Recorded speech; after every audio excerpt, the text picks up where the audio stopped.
Forms of power sharing में क्या है कि ऐसा विश्वास था स्टार्टिंग से कि पावर जो रहती है वो एक के पास रहती है, एक व्यक्ति या एक ग्रुप के।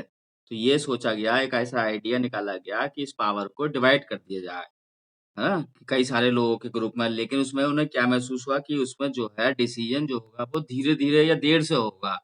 जैसे कि मान लो हमें कोई सामान लेना है अगर सरकारी व्यवस्था से, तो हम पहले छोटे ऑफिस में उसकी एप्लीकेशन लगाएँगे, फिर बड़े ऑफिस में जाएगी वो, फिर बड़े ऑफिस से फिर वापस आएगी छोटे ऑफिस में, फिर कहीं जाकर के वो हमें परमिशन मिलेगी। तो उससे क्या हो रहा है कि वो जो है, उसमें डिसीजन जो हुआ वो क्विकली ना होकर के और थोड़ा देर से हुआ है। तो लेकिन समय के साथ जैसे-जैसे डेमोक्रेसी बढ़ती गई, इसमें कुछ और चेंजेस आते गए।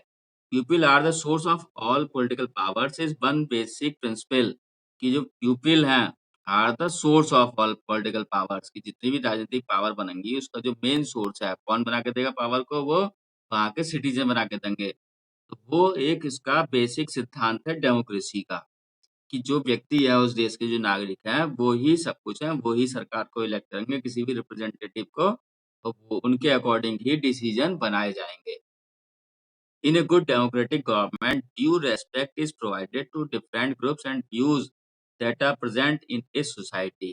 कि जो एक अच्छी डेमोक्रेसी होगी, जहाँ पे एक अच्छा लोकतंत्र होगा, जहाँ एक लोकतांत्रिक अच्छी सरकार होगी, वहाँ पे उस देश के हर नागरिक को, हर समाज की सोसाइटी को, वर्ग को जो है उन अपने विचार प्रकट करने का पूरा उनके विचारों को सम्मान दिया जाएगा। उन्हें अधिकार है और उनके विचारों को सम्मान दिया जाएगा। Everyone is giving the right to have a voice in the shaping of public policies कि हर किसी को ये अधिकार दिया गया है कि जो भी पॉलिसीज बननी है उस देश में, तो वो अपनी पॉलिसीज के बारे में, अपने अधिकारों के बारे में वो अपनी आवाज उठा सकें। Therefore, it follows that in a democracy, political power should be shared by as many people as possible.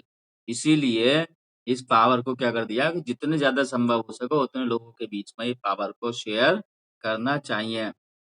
In modern democracy, power sharing arrangement can be take many forms. जब ये मॉडर्न डेमोक्रेसी आई हमारी तो इसमें बहुत सारे changes करे गए power को चेंज करने के लिए, उसमें अरेंजमेंट किए गए। Let us take a look at some of the most familiar arrangement that we have or will come across. कौन-कौन सी ऐसी चीजें हैं, कौन-कौन सी ऐसे पॉइंट्स हैं जिसको कि हम पावर शेयरिंग में यूज करते हैं। तो फर्स्ट पॉइंट दिया, power is shared among various organs of government कि जो वेरियस ऑर्गन्स हैं उनके बीच में पावर को शेयर किया जाता है। जैसे कि कौन-कौन से लेजिस्लेचर, एग्जीक्यूटिव और जुडिशरी, ये तीन मेन पार्ट हैं सरकार के ऑर्गन्स हैं, है ना? तीन मेन ऑर्गन कौन-कौन से? इससे क्वेश्चन बनता है लेजिस्लेचर, एग्जीक्यूटिव और जुडिशरी। मैं तुम्हें स्टार्टिंग में ही बताया था। लेजिस्लेचर में हमारे पार्लियामेंट आती है, मेंबर्स आते हैं एमपी, और एग्जीक्यूटिव में हमारे अधिकारी आते हैं, जुडिशरी में हमारा कोर्ट आता है। Let us call this horizontal allocation of power as it permits various organs of government at the same level to practice various powers. अब इनकी जो पावर है ये सबकी सेम है, बराबर पावर है कि अगर कोई संसद ने कानून पास करा है तो उसको जुडिशरी एक्शन ले सकती है, उसको रोक सकती है या उसको परमिट कर सकती है। ऐसे ही एग्जीक्यूटिव का काम क्या है, उसको इम्प्लीमेंट कराने का काम है।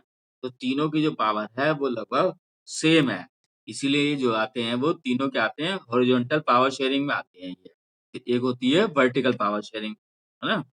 Such a division ensures that none of the organ can practice unlimited power.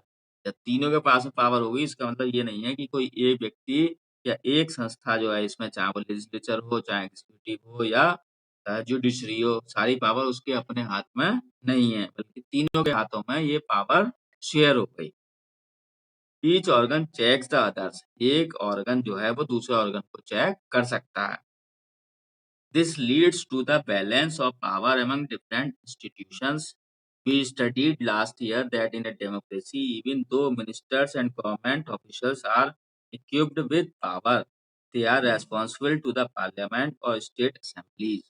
कि हमने पिछले साल ही पढ़ा डेमोक्रेसी में कि जो मिनिस्टर्स हैं या सरकार है उसके पास में पावर होती है ना, लेकिन वो किसको उत्तरदायी होते हैं, आंसरेबल होते हैं वो पार्लियामेंट में। जब पार्लियामेंट में खड़े होंगे तो उनको उसका जवाब देना होता है असेंबली में।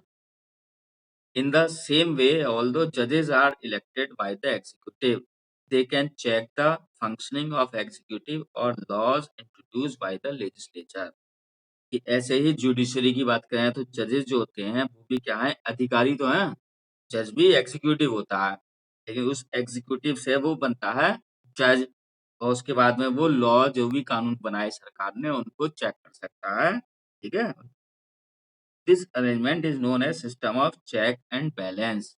अभी क्वेश्चन यहाँ से बन जाता है कि what is the system of check and balance. तो कौन सा सिस्टम हो गया हमारा, हॉरिजॉन्टल पावर हो गई, जिसमें कि कोई भी तीनों ऑर्गन्स में से कोई भी ऑर्गन किसी दूसरे ऑर्गन को चेक कर सकता है। समझ में आया प्रज्ञा?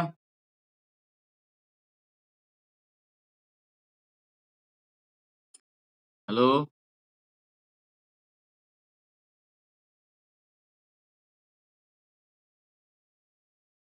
हेमंत, क्या हुआ बेटा?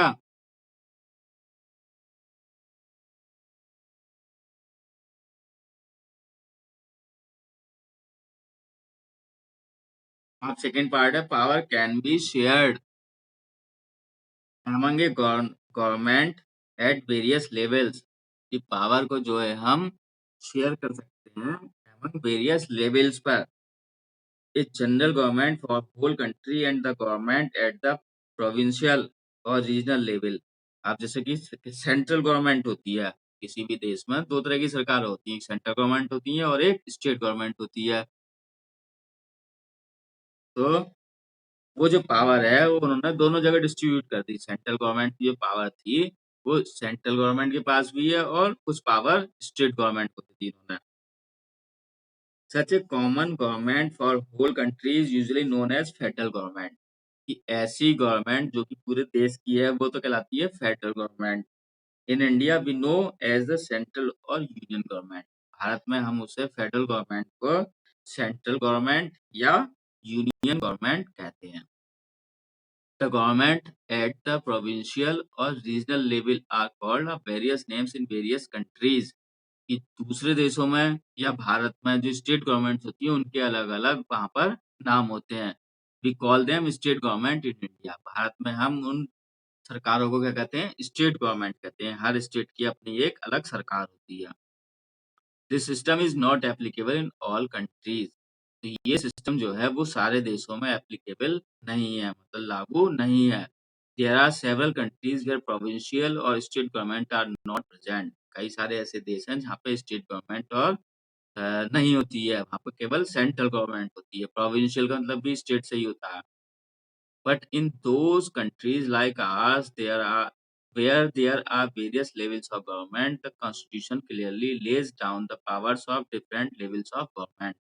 लेकिन जहाँ पे इस तरह की सरकारें हैं, जैसे हमारे खास तौर से हमारे देश में, जहाँ पे दो तरीके की सरकार है, टू टायर गवर्नमेंट कहलाती है। तो एक टायर हो गया उसका सेंट्रल गवर्नमेंट और सेकंड टायर हो गया हमारा स्टेट गवर्नमेंट।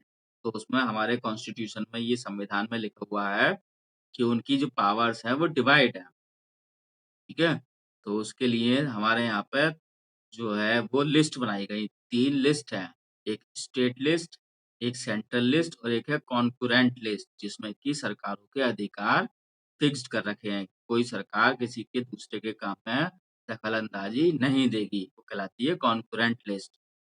अब जो आगे पढ़ते हैं इसे, this is what happened in Belgium but was rejected in Sri Lanka. देखो बेल्जियम में वहाँ की सरकार का तरीका अलग है, श्रीलंका की सरकार का तरीका अलग है। This is known as federal division of power. कि जो सेंट्रल गवर्नमेंट है और स्टेट गवर्नमेंट है, वो जो सिस्टम होता है वो फेडरल सिस्टम कहलाता है। The same principle can be extended to levels of government lower than state government such as the municipality and panchayat. अब गांधी जी ने एक डिमांड रखी थी कि पंचायती राज सिस्टम आना चाहिए भारत में, पंचायती राज सिस्टम लागू होना चाहिए। तो बहुत लंबे समय तक तो ये लागू नहीं हो पाया, फिर बाद में इसको जो है लागू किया गया। तो भारत में भी क्या सिस्टम चालू हुआ, पंचायती राज सिस्टम हुआ या म्युनिसिपैलिटी। मतलब जब हम शहरों की बात करेंगे तो वहाँ पर नगर पालिका होती है, और बड़े शहर में देखेंगे तो नगर पालिका परिषद और नगर निगम होते हैं। फरीदाबाद में नगर निगम होगा, बिलारी में नगर पालिका होगी, और गाँव में देखेंगे तो पंचायत होगी, है ना। तो ये कहलाती है तीसरे टाइप की गवर्नमेंट। एक टाइप की गवर्नमेंट हो गई सेंट्रल गवर्नमेंट, दूसरी हो गई स्टेट गवर्नमेंट और तीसरी है हमारी जो है वो लोकल गवर्नमेंट, लोकल मतलब म्युनिसिपैलिटी या panchayat. Let us call division of powers involving higher and lower levels of government vertical division of power.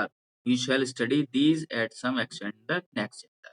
इसके बारे में हम नेक्स्ट चैप्टर में पढ़ेंगे कि वर्टिकल पावर डिवीजन क्या है, ये आगे टॉपिक होगा, उसमें हम ये पावर पढ़ेंगे। जो सेंट्रल गवर्नमेंट की पावर थी उसने अपनी पावर को स्टेट गवर्नमेंट को दे दिया, और स्टेट ने भी अपनी पावर को थर्ड टाइप की जो लेयर की जो गवर्नमेंट है, लोकल गवर्नमेंट म्यूनिसिपैलिटी वाली, उनको बांट दिया। तो ये हो गया हमारा वर्टिकल डिवीजन ऑफ पावर। ठीक है, दैट्स ऑल।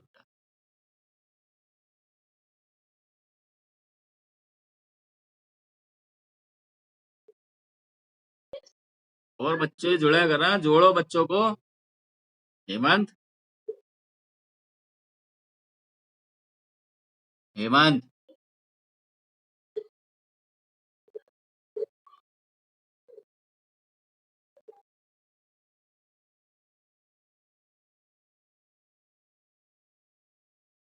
चलो बेटा, हाँ, दैट्स ऑल। बंद करते हैं प्रज्ञा।